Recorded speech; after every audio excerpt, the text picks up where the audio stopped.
Mon billet. La Guinée. Cellou Dalein Diallo, le retour du chevalier blanc ou du prédateur masqué.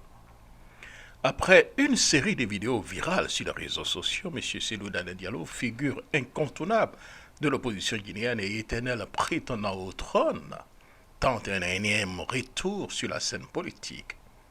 Mais dans ce théâtre où la lumière se focalise autant sur l'acteur que sur ses faux pas, l'ancien Premier ministre se heurte à une question essentielle.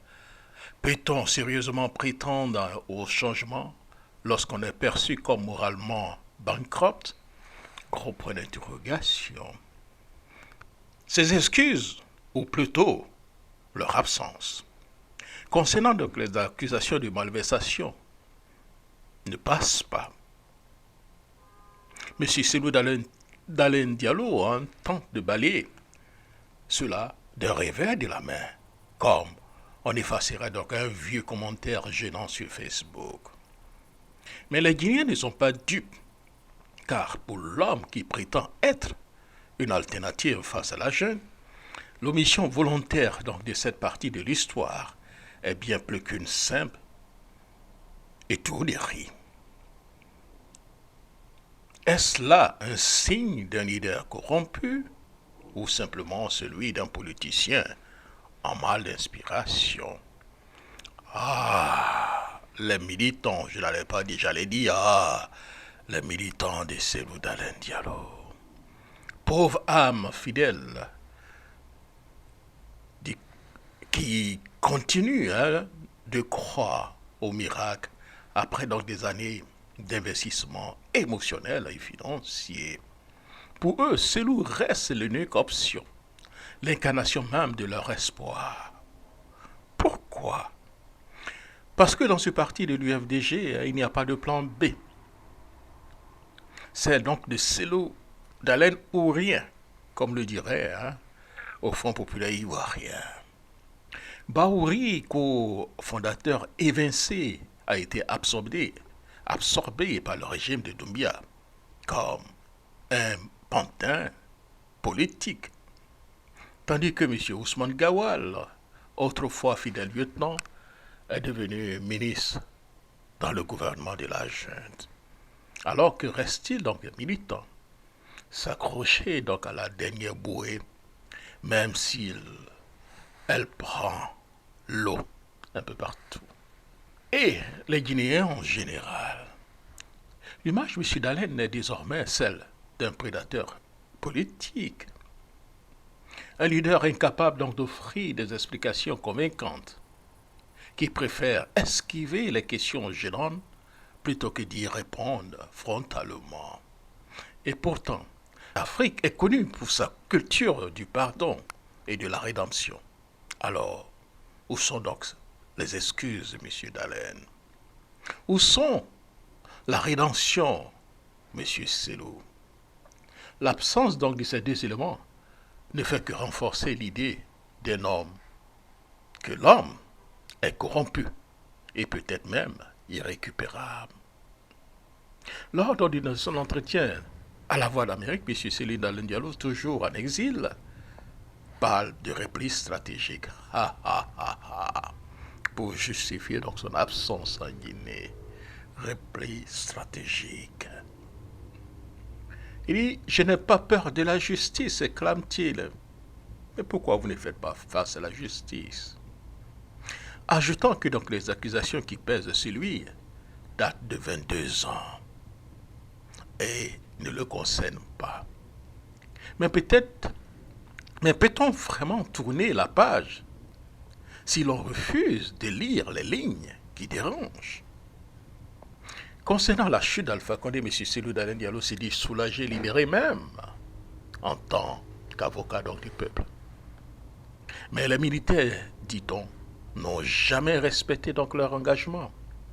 Le calendrier donc de transition donc en 24 mois, qui qualifie donc d'impossible, n'était qu'un prétexte pour la jeune afin donc de proroger son pouvoir. Un nouveau projet de constitution? C'est donc le moyen pour Doumbia de se présenter à la présidentielle, trahissant ainsi son serment de neutralité. Selou s'indigne, mais l'indignation seule peut-elle suffire quand on a perdu la confiance de ceux qu'on prétend défendre? Doumbia est certes un nouveau problème, mais Selou est-il la solution? Pour le peuple guinéen, la réponse reste floue et le silence de M. Selou face au scandale ne fait qu'alimenter les soupçons. L'homme qui se veut donc le champion de la démocratie donc en Guinée se bat désormais pour son retour, espérant que ses fidèles militants épuisés par des années de promesses non tenues croient encore en lui. Mais dans un pays où les dirigeants sont donc interchangeables et où les scandales sont monnaie courante, la question se pose.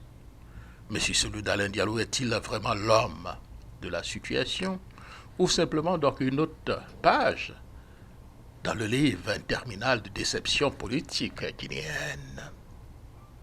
Une chose est sûre, l'Autriche peut bien enterrer sa tête dans le sable, mais le peuple, lui, voit tout. La Guinée se trouve donc dans une impasse tragique entre deux figures politiques qui incarnent, chacune à leur manière, le dysfonctionnement du système. D'un côté, le putschisme Mamadi Doumbia qui ne respecte pas ses engagements initiaux de ne pas se présenter à une élection et qui semble poser donc des actions uniquement pour se maintenir donc au pouvoir. Ces promesses de transition démocratique se révèlent entre les manœuvres dilatoires, laissant donc le peuple guinéen dans l'incertitude quant à la tenue donc d'élections libres et transparentes. Mais de l'autre côté, M. Dalein, l'opposant démocrate en guillemets, traîne derrière lui une longue liste d'accusations de malversation et un passé trouble.